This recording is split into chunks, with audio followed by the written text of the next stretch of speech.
Good afternoon, friends. Today we are learning about plasma membrane. It's also called as biomembrane. Biomembrane भी कहा जाता है उसे cell membrane भी कहा। अब देखिए, हमने इससे पहले सेल का स्ट्रक्चर पढ़ा हुआ है। यह है सेल का न्यूक्लियस और यह है सेल की मेम्ब्रेन। उसे क्या कहा जाता है? Plasma membrane. ओके, यह है न्यूक्लियस। ओके, यह है साइटोप्लाज्म। जितने भी ऑर्गेनेल्स होंगे साइटोप्लाज्म में होंगे, है कि नहीं? यह है प्लाज्मा मेम्ब्रेन। तो इस प्लाज्मा मेम्ब्रेन का हम उसकी प्रॉपर्टीज जो है वो आज पढ़ने वाले हैं। ओके, अब देखिए पहली प्रॉपर्टी क्या होगी उसकी? It is the external region of cell. ये क्या है? सेल की एक्सटर्नल रीजन है। ओके, एक्सटर्नल बोले तो ये एनिमल सेल के एक्सटर्नल रीजन। प्लांट सेल में क्या होता है? और इसके बाहर सेल का वॉल भी होता है। ये सेल मेम्ब्रेन है। सेल का वॉल एनिमल सेल में होता है। हम पढ़ने वाले हैं plasma membrane. It is a external region. ये क्या है? एक्सटर्नल रीजन है सेल की। और it is made up from, किस से बनी है? It is made up from protein and phospholipid. ये किससे बनी है? प्रोटीन और फॉस्फोलिपिड से बनी है। और क्या प्रॉपर्टी है इसकी? It is a selectively permeable. It is a selectively permeable. Okay, अब सेलेक्टिवली परमेबल क्या है? अब देखिए, ये जो सेल की वॉल है, ये मैंने इधर निकाली, ये है सेल की वॉल। अब सेल की वॉल है, ये है आउटर सरफेस। ओके, ये है आउटर सरफेस और ये है इनर सरफेस। अब जितना भी फूड है वो किधर रहता है? आउटर सरफेस में। बोलो ये है बाहर का सरफेस और ये इनर सरफेस है। इस बाहर का सरफेस मैंने ऊपर निकाला है और इनर सरफेस नीचे है। ओके, अब जितना भी इस सेल के लिए फूड चाहिए तो किधर से लेगा? वो ये एक्सटर्नल सरफेस से लेगा, बाहर से लेगा। ओके, उसे हम एक्स्ट्रा सेलुलर फ्लूइड कहते हैं। ये फ्लूइड से वो ले सकता है। अब देखिए, आउटर सरफेस में फूड है। अब ये फूड किसी को चाहिए? सेल को चाहिए, तो इनर ले अंदर लेगा। तो अंदर लेने के लिए इस सेल के वॉल में, सेल के वॉल में क्या कहा है? Plasma membrane. प्लाज्मा मेम्ब्रेन में क्या होते हैं? पोर्स होते हैं। ये हो गए पोर्स। ये प्लाज्मा मेम्ब्रेन के पोर्स है। ओके, अब देखिए सेलेक्टिवली परमेबल क्या है? आपको सेमी परमेबल समझ में आ गया तो सेलेक्टिवली परमेबल भी समझ में आ गया। पहले मैं आपको सेमी परमेबल बताऊंगा। सेमी परमेबल किसे कहा जाता है? क्या है semi permeable? Entry of the particles depends upon the size of pores. अगर पार्टिकल्स की एंट्री किस पे डिपेंड है? डिपेंड अपॉन द, किस पे? Size of pores.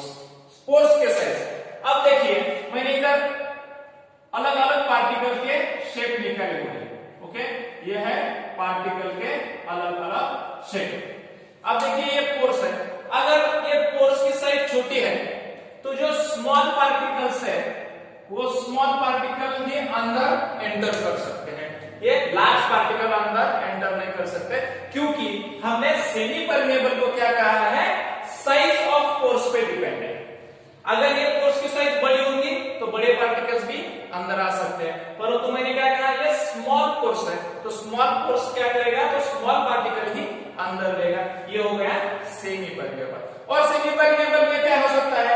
अगर ये छोटे छोटे पार्टिकल है, कुछ उसके लिए एक्वायर्ड भी होंगे, चाहिए उसे रिक्वायर्ड होंगे। ओके, कुछ पार्टिकल्स हार्मफुल होंगे, कुछ पार्टिकल्स कैसे होंगे? वो हार्मलेस भी हो सकते हैं। ये पार्टिकल पूरे के पूरे अंदर ले सकता है सेमी परमेबल। चाहिए तो भी ले सकता है, नहीं चाहिए तो भी ले सकता है, कोई हार्मफुल होंगे तो भी ले सकता है। Semi permeable. ओके, वो खाली साइज पे डिपेंड है। परंतु सेलेक्टिवली परमेबल ऐसा है। अब देखिए, सेलेक्टिवली परमेबल क्या करता है? जो पार्टिकल सेल के लिए रिक्वायर्ड है, जो पार्टिकल सेल को चाहिए कि किसी लिए मेटाबॉलिज्म करने के लिए, उसके फंक्शन करने के लिए जो पार्टिकल चाहिए, वो कौन से भी साइज का हो, कौन से भी शेप का हो, वो सेल की वॉल अंदर लेती है उसे कहते हैं सेलेक्टिवली परमेबल। कैसे? अब देखिए, आप कहेंगे सर उसके स्पोर्स तो छोटे हैं और ये पार्टिकल तो बड़े, वो कैसे अंदर ले सकते हैं? तो वो कैसे अंदर लेती है? तो ये जो सेल की वॉल है, आप समझिए बड़ा पार्टिकल है, तो ये सेल की वॉल क्या करती है? ये सेल की वॉल वो बड़ा पार्टिकल्स इस तरह से अंदर लेती, खुद की जो मेम्ब्रेन है उसका शेप थोड़ा ग्लोबुलर करके, उसे क्या कहा जाता है? इंडोसाइटोसिस। उस प्रोसेस को क्या कहा जाता है? इंडोसाइटोसिस। क्या करेंगी इसमें? सेलेक्टिवली परमेबल में उसके साइज पे, उसके शेप पे उसकी परमेबिलिटी डिपेंड नहीं रहती। जो जिसकी नीड है, जिसकी रिक्वायरमेंट है, वो फूड वो वाल क्या करती है? अंदर लेती है, उसे क्या कर जाता है? Selectively permeable. Okay, semi permeable और सेलेक्टिवली परमेबल में का डिफरेंस आपको अच्छी तरह से समझ में आया होगा। ओके, ये हो गया सेमी परमेबल। अब ये सेलेक्टिवली परमेबल। अब सेलेक्टिवली परमेबल में और दो तीन प्रॉपर्टी हमें पढ़नी है। पहली प्रॉपर्टी है सेलेक्टिवली परमेबल अगर मेम्ब्रेन है तो इस सेल के लिए सबसे मोस्ट इंपॉर्टेंट सब्सटेंसेस कौन से रहते हैं? तो सबसे मोस्ट इंपॉर्टेंट सब्सटेंस है सेलेक्टिवली परमेबल जो वॉल होगी तो वो क्या करेगी? वाटर सॉल्युबल सब्सटेंसेस पूरे इस प्लाज्मा मेम्ब्रेन को क्रॉस कर सकते हैं। अगर समझ लीजिए वाटर सॉल्युबल सब्सटेंसेस है तो ये प्लाज्मा मेम्ब्रेन को क्रॉस करके सेल के अंदर जा सकते हैं। क्या है? वाटर सॉल्युबल सब्सटेंसेस वो एंटर करने देगी। ओके, ये प्रॉपर्टी है water soluble substances in the cross of plasma membrane. Okay, cross कर सकते हैं। और क्या है? फैट सॉल्युबल सब्सटेंसेस भी क्रॉस कर सकते हैं। फैट सॉल्युबल जो भी सब्सटेंसेस होंगे वो भी इस प्लाज्मा मेम्ब्रेन के वॉल को क्रॉस कर सकते हैं सेलेक्टिवली परमेबल। ओके, और क्या है? It show variable properties to phospholipid resin. क्या करेगी? It show variable property of 2-phospholipid resin. 2-phospholipid resin. Variable property to phospholipid resin मतलब क्या है? वो रेशियो होगा किसका? प्रोटीन का। Okay, protein. ओके, इसका है इट शो वेरिएबल प्रोटीन और फॉस्फोलिपिड लेंगे उसमें, ठीक है?